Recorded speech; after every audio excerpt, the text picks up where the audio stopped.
क्या आपके बच्चे भी मोमोज़ खाने के शौकीन हैं? तो अब आपको अपने बच्चों से ये नहीं कहना होगा कि मोमोज़ मत खाओ, अनहेल्दी होता है, क्योंकि मैं उनके लिए लेकर आई हूँ हेल्दी मोमोज़ की रेसिपी। और हाँ, माँ होने के नाते मेरी कोशिश होती है कि बच्चे जो भी खाएँ वो स्वादिष्ट भी हो और सेहतमंद भी। इसलिए गेहूँ के आटे और पालक से बने मोमोज़ हैं जिसकी स्टफिंग में हेल्दी वेजेस भी हैं। हेलो फ्रेंड्स, आपका मेरे चैनल फूड बैंक में स्वागत है। तो हम यहाँ पर मोमोज़ की रेसिपी की तैयारी कर लेते हैं। तो मैंने यहाँ पर पालक को उबलने के लिए रख दिया है। तो मैंने यहाँ पे 200 ग्राम से थोड़ा कम पालक लिया है, उसको धो के छान के अच्छे से मतलब उबलने के लिए रख दिया है। और यहाँ सारी वेजेस है जिसे हमने कद्दूकस कर लिया है, मतलब आप बारीक बारीक कट कर सकते हैं तो कर लीजिए, वरना आप इसे ग्रेट कर सकते हैं। तो मैंने यहाँ ग्रेट कर लिया है। तो मैंने पत्ता गोभी, गाजर, शिमला मिर्च और प्याज ले लिया है। अब एक मिक्सिंग बाउल में हमने 2 कटोरी गेहूँ का आटा ले लिया है। उस पर हम ऐड करेंगे 2 चम्मच खाने वाला तेल और अच्छे से हम हाथों से मिक्स करते हुए मिला देंगे, पूरा मतलब मसलते हुए मिला देंगे।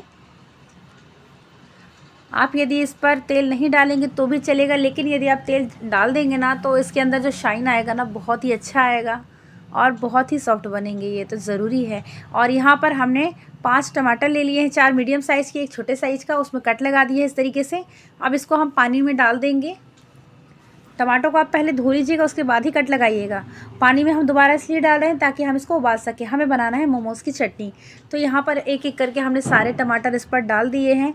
और उसके बाद हम ले लेंगे 9 से 10 के करीब जो कश्मीरी लाल मिर्च आती है सूखी वाली, उसके डंठल को हटा करके इसे भी हम पानी में डाल देंगे। अब इसे हम ढक करके गैस में कम से कम 3 से 4 मिनट के लिए इसको हम पकने देंगे, मतलब कि उबाल लेंगे। यहाँ पर हमारी जो भाजी है उबल चुकी है, उसको हम यहाँ पर ग्राइंडर जार में डाल देंगे और इसको भी हम पीस लेंगे। तो ये देखिए कितना बारीक सा स्मूथ सा पेस्ट बन गया है। अब इसे हम इसी आटे में हम डाल देंगे। पूरा आप निकाल के चम्मच से निकाल के डाल दीजिए, चाहे तो आप पानी से थोड़ा सा फलिया करके डाल दीजिए तो निकल जाएगा। ये देखिए यहाँ पर हमारा जो टमाटर है वो भी रेडी हो गया है। अब यहाँ हम गैस की फ्लेम को ऑफ कर देंगे। तब तक हम यहाँ पे आटे को अच्छे से गूंद लेंगे। तो आपको आटा लगाने के लिए अलग से कोई पानी लेने की ज़रूरत नहीं पड़ेगी। जो पालक है, पालक में ही इतना पानी रहता है कि उसी से आपका जो आटा है वो गूंद जाएगा। यदि आपको ज़रूरत पड़े एक्स्ट्रा पानी की तो थोड़ा बहुत पानी आप ले सकते हैं, लेकिन थोड़ा थोड़ा डालिएगा वरना गीला हो जाएगा। हमको आटा लगाना है जैसे रोटी का आटा होता है ना, उस तरीके से लगाना है। बहुत ज़्यादा हमको टाइट पतला लूज़ जो होता है वैसा आटा नहीं लगाना। अब हम एक छन्नी में ये जो टमाटर और मिर्च हमने उबाला था इसको हम रख लेंगे, छान लेंगे और थोड़ी देर हम इसको ठंडा होने देंगे। बहुत ज़्यादा नहीं, भाप बस निकाल लीजिए। उसके बाद आप क्या करिएगा, इसके ऊपर की जो छिलके हैं टमाटर के उसे अलग कर लीजिएगा। तो सबसे पहले हम उसको ठंडा होने दें। और यहाँ हम कढ़ाई में लेते हैं तेल, उसको गरम कर लिए हैं, उस पर हमने डाल दिया जीरा। उसके बाद हम इस पर डाल देंगे हरी मिर्च। फिर इसके बाद हम इस पर डाल देंगे प्याज। तो प्याज को चाहे आप बारीक काट लीजिए, चाहे कद्दूकस कर लीजिए, जैसा आपको ठीक लगे वैसा कर लीजिए। बाकी आप बारीक काट के यदि तलते हैं तो उसका टेस्ट अच्छा आएगा। तो यहाँ पर जब तक प्याज गोल्डन ब्राउन ना हो जाए तब तक आप इसे तलते रहिए। अब हम इस पर डाल देंगे अदरक और लहसुन का पेस्ट।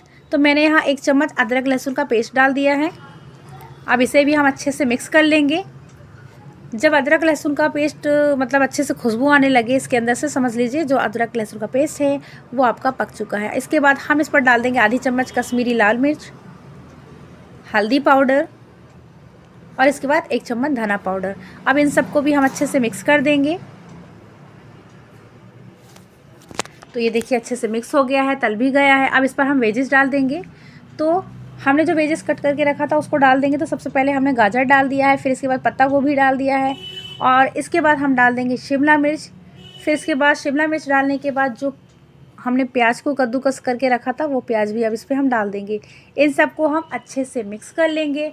और आपको कम से कम ना मतलब इस सब्ज़ी को कुक करने में कम से कम आपको 1 से 1.5 मिनट लगेगा, बहुत ज़्यादा टाइम नहीं लगेगा, क्योंकि ये जो सब्ज़ी है हमको अच्छे से नहीं पकानी है, सिर्फ हमको हाफ़ कुक करना है, बहुत ज़्यादा नहीं करना है। और गैस की फ्लेम को आप लो ही रखिएगा। और यहाँ पर हमने लीड लगा दिया है। तब तक देखिए यहाँ पे जो टमाटर है वो भी ठंडे हो चुके हैं। इसके ऊपर से जो छिलके हैं टमाटर के उसको हम ऐसे धीरे धीरे करके निकाल देंगे। अब उसको हम पलट देंगे यहाँ पर ग्राइंडर जार में। तो मिर्च और टमाटर को ग्राइंडर जार में डालने के बाद इस पर हम और भी चीज़ें डालेंगे। तो मैंने यहाँ अदरक और लहसुन ले लिया है, तो 7 से 8 की कली मैंने ले लिया है लहसुन की, और एक टुकड़ा अदरक ले लिया है। अब इस पर हम लगा देंगे लीड और इसे भी हम स्मूथ सा पेस्ट बना लेंगे। आप यदि दरदरा भी पीसेंगे तो भी चलेगा। ये देखिए यहाँ पे जो सब्ज़ी है वो कुक हो चुकी है, मतलब फुल कुक नहीं करना, आपको हाफ कुक करना है। उसके बाद यहाँ पर नमक डाल दीजिए स्वाद के अनुसार, और काली मिर्च डालना तो ज़रूर बनता है। अगर आप काली मिर्च नहीं डालेंगे ना तो टेस्ट अच्छा नहीं आएगा। तो मैंने आधा चम्मच काली मिर्च का पाउडर ले लिया है। आप चाहे तो काली मिर्च को कूट करके भी डाल सकते हैं, और इस पर हमने नमक भी ऐड कर दिया है। नमक के साथ साथ ही हमने इस पर डाल दिया है गरम मसाला, और धनिया पत्ती जो होती है उसे बारीक कट करके हमने उसमें डाल दिया है। और गैस की फ्लेम को उस समय हमने बंद कर दिया था, और उसके बाद अच्छे से हम इसको मिक्स कर लेंगे। तो जो हमारी सब्ज़ी है वो बनकर रेडी है, मतलब स्टफिंग के लिए जो हम सब्ज़ी बना रहे हैं वो रेडी हो चुकी है। इसे भी ठंडा होने के लिए हम रख देंगे। अब एक दूसरे पैन में हम चटनी की तैयारी कर लेंगे। जो मोमोज़ की चटनी है उसे बनाने की तैयारी, तो हमने यहाँ पर ले लिया है तेल को गर्म कर लिया है। तो ये देखिए हमारी जो टमाटर है वो पिस चुका है। अब इस पर हम डाल देंगे राई, उसके बाद इस पर डाल देंगे अदरक और लहसुन का पेस्ट। इसको हम चम्मच से अच्छे से चला लेंगे। अब इसके बाद हम इस पर डाल देंगे ये जो हमने टमाटर मिर्च का पेस्ट बनाया था उसे भी डाल देंगे, और थोड़ा सा पानी इसमें डाल देंगे उसी का, मतलब धो करके उसी बर्तन का पानी हम इस पर डाल देंगे। बहुत ज़्यादा पतली बहुत ज़्यादा गाढ़ी आपको इसकी चटनी नहीं बनानी है। यदि आप चाहते हैं कि हाँ पतली बनानी है तो कर सकते हैं, लेकिन गर्म पानी डालिएगा। उसके बाद हमने यहाँ पर डाल दिया है टेस्ट के अकॉर्डिंग नमक, लाल मिर्च का पाउडर, कश्मीरी लाल मिर्च, उसे हमने डाल दिया है। और इसके बाद चम्मच से अच्छे से मिला लेंगे। तो देखिए जैसे हम चम्मच से मिलाते जा रहे हैं उसका जो कलर है वो चेंज होता जा रहा है। अब यहाँ पर एक उबाल आने के बाद इस पर हम डाल देंगे आधा चम्मच से भी कम सोया सॉस, 1 चम्मच ग्रीन चिली सॉस, और 2 चम्मच के करीब इस पर हम डाल देंगे जो टमेटो केचप होता है उसे। अब इन सबको भी हम अच्छे से मिक्स कर देंगे, और जैसे हम मिक्स करते जा रहे हैं फिर से वापस से कलर इसका चेंज होते जा रहा है। तो देखिए कितना अच्छा इसका कलर आ गया है। और जो हमारी मोमोज़ की चटनी है वो भी बनकर रेडी हो चुकी है। अब इसे भी हम ठंडा होने के लिए रख देंगे। मूंगफली की चटनी की तैयारी करेंगे, तो यहाँ पर हमने मूंगफली को भी अच्छे से भून लिया है, और मूंगफली को भूनने के बाद हम इसे अच्छे से ठंडा होकर इसका छिलका उतार लेंगे। तो मैंने यहाँ 1 कप मैंने मूंगफली यहाँ भूनी थी तो उसको डाल दिया ग्राइंडर जार में। 1 टमाटर कट करके डाल दिया है। अब इस पर हम कश्मीरी लाल मिर्च होती है तो 4 सूखी वाली लाल मिर्च ले लेंगे। 7 से 8 हम लहसुन की कलियाँ और अदरक का 1 टुकड़ा ले लेंगे। इन सबको भी इस पर हम डाल देंगे।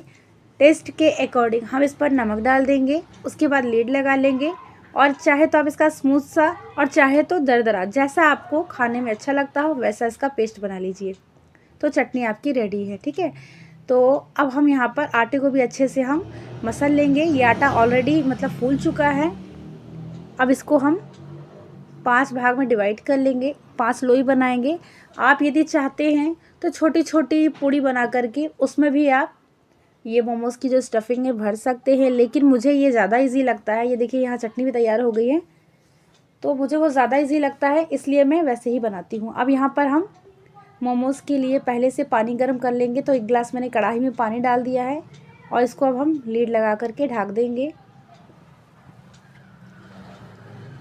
और गैस की फ्लेम को हमें लो टू मीडियम ही रखना है। अब हम यहाँ पर लोई लेंगे, बड़ी सी लोई, और आटा लगा करके अच्छे से हम इसको बेल लेंगे। तो जितनी बड़ी हम रोटी बनाते हैं उससे भी बड़ी बेल लीजिए, मतलब जितनी ज़्यादा पतली कर सके उतना पतला कर लीजिएगा। बट इसमें इतना ज़्यादा पतला नहीं हो पाया था। ये देखिए इस तरीके से आप बेल लीजिए। मैंने बनाया था तो बहुत ज़्यादा पतला नहीं बनाया था, मैंने सच बता रही हूँ मैं, क्योंकि आटा कुछ ज़्यादा ही मेरा कड़ा सर गया था।